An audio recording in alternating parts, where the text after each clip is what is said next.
Energikrisen fördjupas i Europa. Samtidigt som planerbar baskraft avvecklas och ersätts med oplanerbara energikällor som vind- och solkraft. Hur fungerar egentligen förnybar energi? Kan lagring i batterier och vätgas lösa de oplanerbara energikällornas leveransproblem? Och vad händer med ett samhälle som prioriterar klimatideologi framför tillgången på tillförlitlig energi? Dessa frågor tar jag upp i veckans video om förnybara fantasier. Jag har inga förnybara resurser och min planerbara videoproduktion är därför helt beroende av ditt frivilliga stöd. Gillar du mina filmer så hjälper du mig därför att kunna fortsätta göra dem om du stöttar mig via något av betalningsalternativen här nedanför. Så ett stort tack till alla de av er som stöttar den sköna omställningen till nya medier. Idag talar jag om framtid, förnybarhet och om fantasier. Häng med!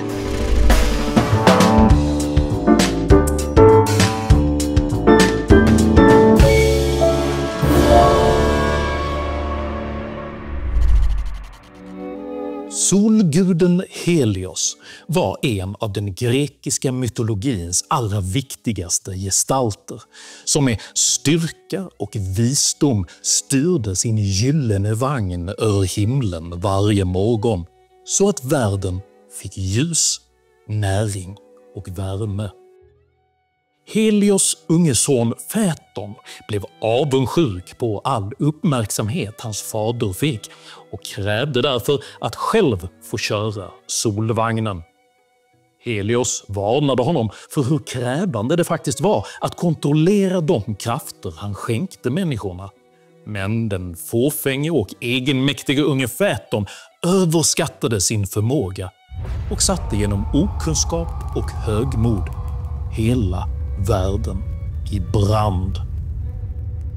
Denna sedelärande berättelse om högmod och fall visar hur lätt det är att ta komplexa system för givna och hur ödesdigra konsekvenserna kan bli om dessa system rubbas av någon som inte riktigt förstår dem. På liknande sätt kräver många just nu en total förändring av världens energisystem. Synbart utan att riktigt förstå hur kritisk och känslig tillgången på pålitlig energi är för civilisationens själva överlevnad. Denna video riktar ingen kritik mot vare sig förnybara energikällor eller mot hållbarhetsarbete, men ifrågasätter däremot realismen i den gröna omställningens tidsplan och dess syn på energiproduktion. Sveriges rödgröna block har nämligen länge krävt en total omställning av det svenska energisystemet, och vid Magdalena Anderssons tillträde som statsminister 2021 beskrev hon Sveriges framtid med orden "en grön industriell revolution". Och det vi ser nu, det är ju upptakten på en grön industriell revolution i Sverige. Det är koldioxidfri stålproduktion, batterifabriker, eldrivna tunga lastbilar. Anderssons utfästelser har inte åldrats väl. LKAB pausade nyligen den gröna stålsatsningen på Hybrid. Den gröna batterifabriken Northvolt kollapsade efter miljardförluster och efterfrågan på elfordon störtdyker i hela världen. Elbilsförsäljningen har bromsat in under året enligt färska siffror från branschorganisationen Mobility Sweden. De pekar på en minskning med 15% under juli månad jämfört med förra året. Detta skifte är globalt och påverkas bara till liten del av svensk inrikespolitik. Men den största underliggande anledningen är en självförvållad europeisk brist på planerbar baskraft. Vilket i praktiken betyder nerlagd kärnkraft. The 15th of April 2023 marks the end of the over 60-year-old era of nuclear power in Germany. While the world is still reeling from an energy crisis, so many of you think that the country is making a huge mistake, and you're not alone. Samtidigt har den gröna vänstern under många år propagerat för att oplanerbara energikällor som vind- och solkraft, både snabbt och billigt, inte bara ska täcka upp för den nedlagda kärnkraften utan även täcka den gröna elektrifieringens kraftigt ökande energibehov. Billigt, snabbast, klimatsmart teknik. Detta stämmer inte. För det första går det inte speciellt snabbt att bygga ny vindkraft alls, eftersom bara tillståndsprocesserna i snitt tar hela 9 år. Det tar ganska lång tid. För det första så ska man göra en hel del utredningar. Man ska fråga väldigt många. Man ska samråda med myndigheter, med företag, med kringboende, privatpersoner. Sedan så har myndigheterna ganska långa handläggningstider. Du ska göra en hel del inventeringar och det gör att du kanske behöver vänta in nästa säsong, en sommar eller en tidsperiod när det är lämpligt att titta på en viss fågelart och så vidare. Sedan så hamnar du hos Länsstyrelsen. De har ganska långa handläggningstider. De flesta av den här typen av projekt, vindkraftsprojekt, andra stora infrastrukturprojekt blir överklagade. Så att då går man in i en överklagandefas med miljödomstolar och så vidare och det tar ganska lång tid. Utöver detta är vindkraften en av de minst prisvärda energislagen utifrån måttet energivinst per investerad energi, alltså EROI. Och den havsbaserade vindkraften kan inte bära sina egna kostnader alls. De oplanerbara energikällornas främsta problem är dock varken tid eller pengar, utan det faktum att de är just oplanerbara och alltså endast kan producera energi när vädret tillåter det. Detta är ett stort problem eftersom energisystemet omedelbart måste kunna leverera exakt den effekt som efterfrågas för att upprätthålla en ständig frekvensstabilitet på 50 Hz. Annars riskeras allvarliga skador på kraftnätet. Detta innebär alltså att Sverige både kan ha ett nettoöverskott på el och samtidigt lida av effektbrist när det inte blåser. För att kompensera för denna oförutsägbarhet argumenterar de oplanerbara energikällornas förespråkare för att det oplanerbara energiöverskottet ska lagras i batterier och vätgas för att sedan kunna användas när vinden mojnar eller när solen går i moln. Det finns ju alternativ teknik som kan balansera elnätet på samma sätt som kärnkraften kan göra. Man talar om batterilager, vätgaslager. Batterilager, vätgaslager för industrin. Och det kan vara lagring och det kan vara vätgaslagring och det kan vara från våra elbilar, det kan vara biokraft. Problemet med dessa energilagringsmetoder är dock att de med dagens teknik helt enkelt inte är möjliga. Ingen har på ett trovärdigt sätt kunnat visa på att vi kan lagra så här stora mängder el som Sverige nu exporterar.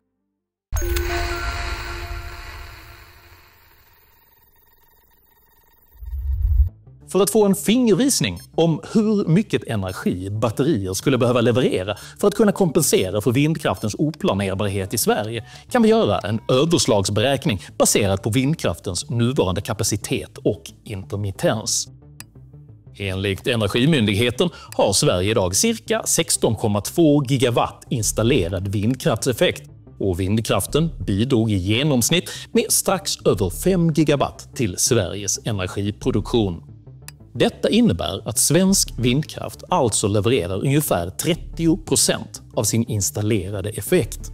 Och under perioder med lite eller ingen vind kan produktionen sjunka till nära noll under flera timmar eller till och med dagar.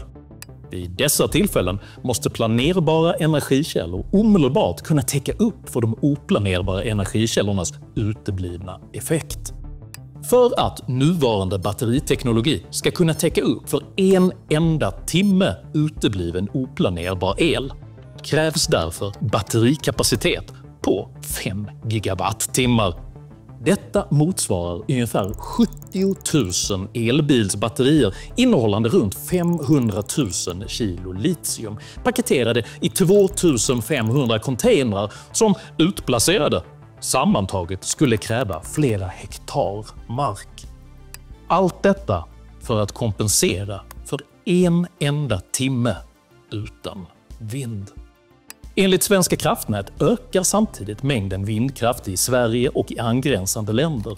Variationerna i tillgänglig effekt blir därmed större och systemets obalanser svårare att prognostisera. Större andel vindkraft kan leda till att flera länder får ont om effekt när vindhastigheten är låg över ett stort geografiskt område samtidigt. Givet att Svenska kraftnäts prognoser samtidigt visar på ett drastiskt ökande energibehov och ett effektunderskott är föreställningen att detta ska kunna balanseras med batterier faktiskt fullständigt orealistisk.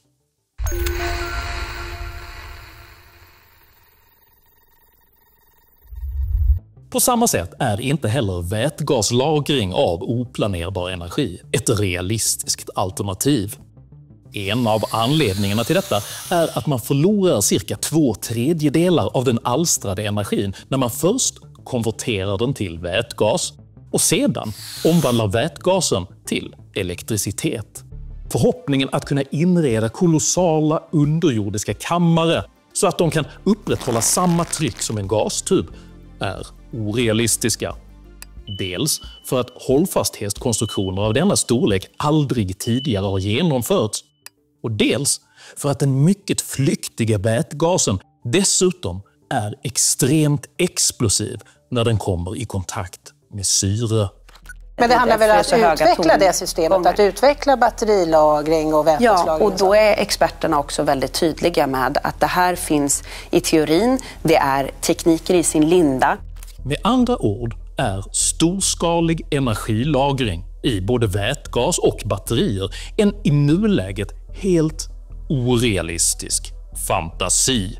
Den som utvecklar batterilagring och vätgaslagring och så ska också få så här generöst stöd, va? Det vi öppnar för, det finns ingen i världen som ens har kunnat komma i närheten av att kunna lagra då till exempel 10 000 megawatt i produktion. Det är således en dålig idé att anpassa någonting så vitalt som energisystemet efter förhoppningar om vilken teknologi som eventuellt kan tänkas existera i framtiden, oavsett hur gärna man vill att den ska vara möjlig redan nu. Men där har du ju inte medhåll från dina expertmyndigheter som ju hävdar att tekniken utvecklas snabbt här, priserna sjunker. Så tror vi också att teknikutvecklingen kommer medföra att det finns andra lösningar som inte finns idag. Det är naturligtvis inte fel att blicka framåt och reflektera över vilka möjligheter som kan tänkas finnas i framtiden. Men att public service inte bara en gång utan vid 2 tillfällen helt nyligen har valt att lyfta fram möjligheten att låta robotar bygga kilometerstora solkraftsparker i rymden är faktiskt ett helt absurt sätt att propagera för förnybara energikällor. Rymdbaserad solenergi, det går ju ut på att man tar ner solenergi ute i rymden. De här solpanelerna kommer att vara belysta i stort sett jämt. Samlar upp det med solceller som omvandlar till energi som kan strålas ner med mikrovågor till jorden. Där man tar emot det med stora antennanläggningar och omvandlar det till elkraft. Solpanelerna behöver packas ihop i delar som kan sättas ihop av robotar i rymden. Och sen har vi några utmaningar som inte är lösta än vad gäller att frakta upp så mycket material i rymden, att kunna bygga ihop det på ett automatiskt sätt. Förstå mig rätt, jag är alltså den första att uppskatta både ny rymdteknologi och att tänka stort. Men jag är även en tillräckligt pragmatisk affärsman för att inte vilja hänga upp hela det existerande energisystemets framtid på vad som ännu faktiskt är science fiction. Delar utav experterna som hävdar att man på ett fullgott sätt skulle kunna kompensera för detta med andra metoder. Vi prövar ju nu det systemet idag. Det funkar inte. Energisystemet är nämligen själva kärnan i den mänskliga civilisationen.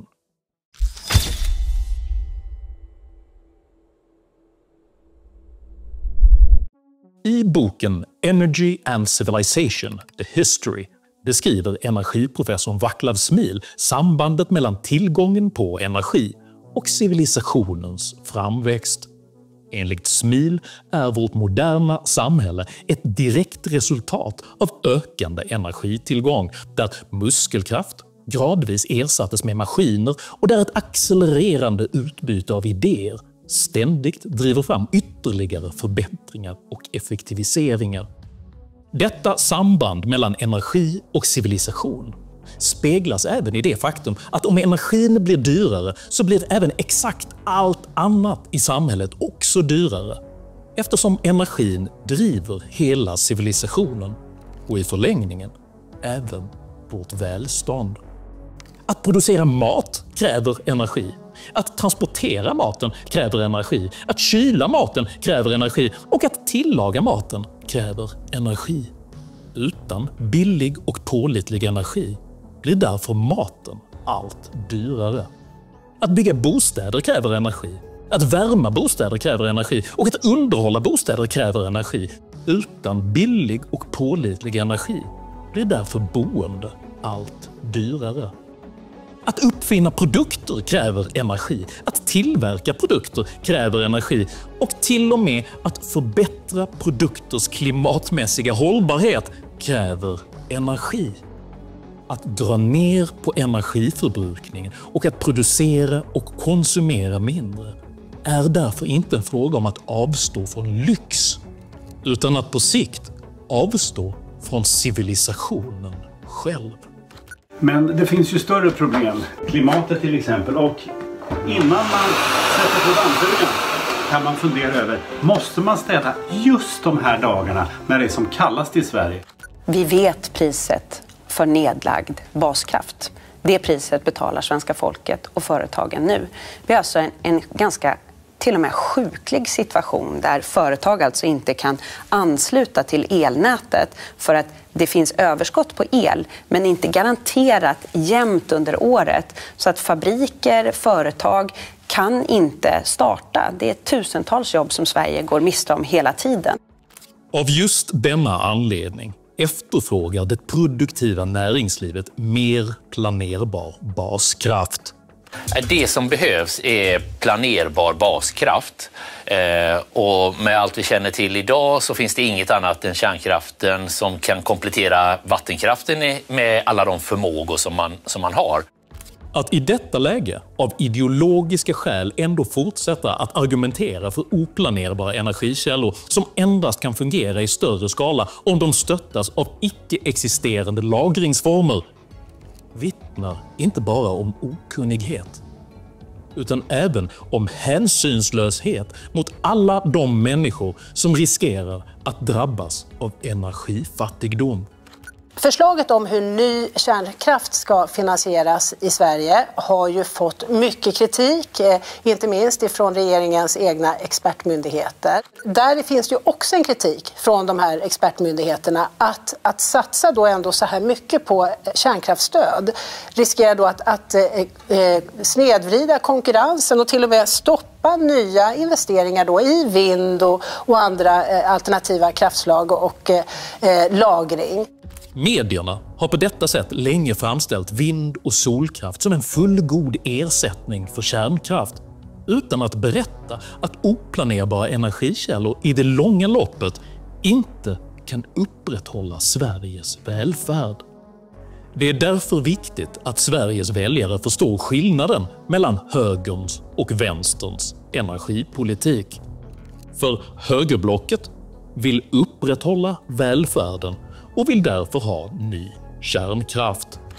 el som levererar 24/7, 365 dagar om året. Och då finns det väldigt få alternativ till kärnkraft. Är planen då att regeringen ska teckna ett avtal med ett kärnkraftsbolag om att bygga nya reaktorer före nästa val? Ja. Vänsterblocket är å andra sidan beroende av både Centerpartiet och Miljöpartiet som helst vill stoppa ny kärnkraft och därigenom kringskära Sveriges framtida välfärd. Svenskt näringsliv vill ju ha långsiktiga spelregler som ska gälla då över mandatperioderna och tycker att regeringen ska göra upp med Socialdemokraterna om den framtida energiproduktionen. Men Sverige har inte råd att vänta på att Socialdemokraterna ska bestämma sig för vad de tycker i den här frågan. Om Centerpartiet skulle få möjlighet då efter nästa val att ingå i något sorts regeringssamarbete på något sätt, vad gör ni då? Tänker ni bryta ett sådant avtal då? Om vi får ta över, då måste vi få upp väldigt mycket ny grön vindkraft i Sverige. Det måste komma till mycket mer. Men skulle ni bryta ett avtal om regeringen men om det här blockerar det? Den regering som sitter nu har en väldigt tydlig ambition att bygga ny kärnkraft. Om ni hamnar i regeringsställning, kommer du att kräva att det rivs upp då? Är det så att den här regeringen har lyckats dra igång någonting som går att upphäva, så kommer det sannolikt att ske. Minns detta vid nästa val. För denna typ av destruktivt högmod är precis vad solguden Helios son Phaeton uttryckte när hans arrogans brände ner hela civilisationen. Om du uppskattade innehållet i denna video så hjälper det mycket om du delar den med dina vänner och kanske till och med stöttar mitt arbete via något av betalningsalternativen här nedanför. Dela även gärna med dig av dina egna åsikter och erfarenheter i kommentarsfältet här nedanför, men jag ber dig att alltid vara artig. Jag accepterar inte aggression, personpåhopp eller rasism i mina idédrivna kommentarsfält. Tack för att du som kommenterar respekterar detta. Jag heter Henrik Jönsson och jag anser att Sverige behöver planerbar baskraft, inte förnybara fantasier. Tack för mig och tack för att du har lyssnat.